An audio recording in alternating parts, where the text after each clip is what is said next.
Senang sekali bisa kembali menyapa kalian. Pada episode kali ini kita akan membahas salah satu momen paling bersejarah dalam perjalanan bangsa Indonesia, yaitu pidato Insinyur Soekarno pada tahun 1 Juni 1945.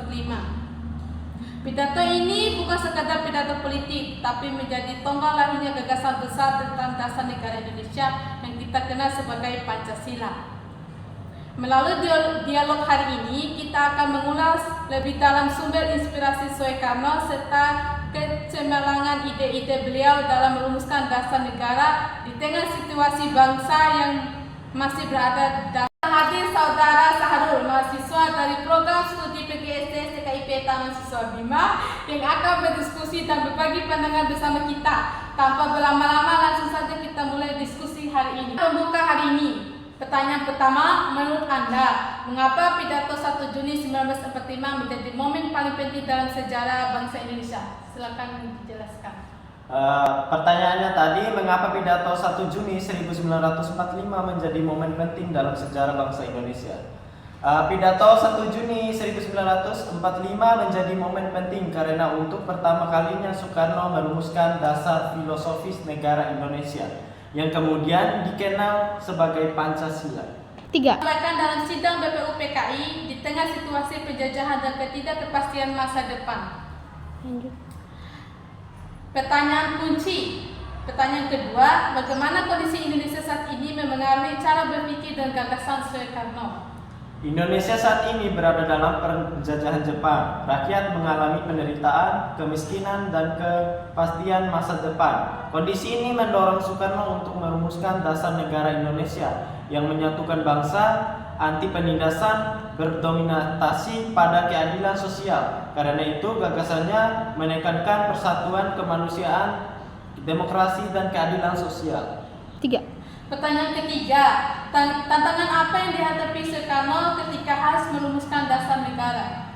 Tantangan antara lain perbedaan pandangan ideologi, Astagfirullah. 3. Apa yang dihadapi Soekarno ketika harus merumuskan dasar negara? Tantangannya antara lain perbedaan pandangan ideologi, Islam, sosialis, dan keragaman agama dan budaya. Kekhawatiran pemecahan bangsa, Soekarno harus mencari titik temu agar dasar negara dapat diterima semua pihak. 3. Soekarno dikenal sebagai pemikir yang luas bacaannya dan kaya pengalaman. Pertanyaan diskusi, pertanyaan keempat, menurut kamu, dari mana saja sumber inspirasi Soekarno dalam merumuskan Pancasila? Sumber inspirasinya yaitu nilai budaya dan kreatifan. 3. Sumber inspirasinya yaitu nilai budaya dan kearifan Indonesia, ajaran agama-agama, pemikiran Barat, pemikiran Timur, pengalaman perjuangan melawan kolonialisme. 3. Apa yang dimaksud Soekarno tentang filosofis good luck? Filosofi Goldflex adalah dasar filsafat atau pandangan hidup bangsa yang menjadi landasan berdirinya negara Indonesia. Pancasila menurut Soekarno bukan sekedar aturan tetapi jiwa dan kepribadian bangsa. 3. Pertanyaan keenam, sejauh mana pemikiran Barat dan Timur berpadu dalam gagasan beliau? Soekarno memadukan Barat demokrasi, hak asasi, keadilan sosial. Timur gotong royong, toleransi. Perpaduan ini menghasilkan konsep khas Indonesia, bukan meniru menta-menta ideologi asing. Ya. Dalam pidatonya, Soekarno tidak hanya menyampaikan ide, tetapi juga visi misi masa depan bangsa. Pertanyaan ketujuh, apa yang dimaksud oleh Soekarno mengenai pandangan hidup bangsa? Pandangan hidup bangsa, Soekarno menegaskan bahwa Indonesia harus memiliki pandangan hidup sendiri, yaitu Pancasila sebagai pedoman berpikir dan bertindak dalam kehidupan berbangsa dan bernegara. 3. Pertanyaan ke-8, Soekarno tidak memasakkan forum untuk menerima 5 sila atau Pancasila, lalu ia memeras menjadi Trisila atau Ekasila. Bisakah Anda jelaskan? Karena Soekarno bersikap demokratis dan inklusif, ia ingin menunjukkan bahwa inti Pancasila adalah persatuan dan gotong royong sehingga dapat diiringkan tanpa menghilangkan makna. Ini harus menunjukkan fleksibilitas dan sikap menghargai perbedaan. 3. Pertanyaan ke-9. Dari mana dasar ide kebangsaan Soekarno yang disampaikan dalam pidatonya? Dasar ide kebangsaan berasal dari yang pertama, kembali jeda. Pertanyaan ke-9. Dari mana dasar ide kebangsaan Soekarno yang disampaikan dalam pidatonya? Dasar ide kebangsaan berasal dari ada 3. Yang pertama, sejarah penderitaan bangsa akibat penjajahan. Yang kedua, kesadaran akan nasib yang sama. Yang ketiga, keinginan untuk hidup merdeka dan bersatu. 3. Pertanyaan ke-10. Apa pesan Soekarno kepada umat Islam dan Kristen ketika menyampaikan prinsip ketiga permusyawaratan perwakilan? Soekarno menegaskan bahwa negara tidak boleh berdominasi satu agama.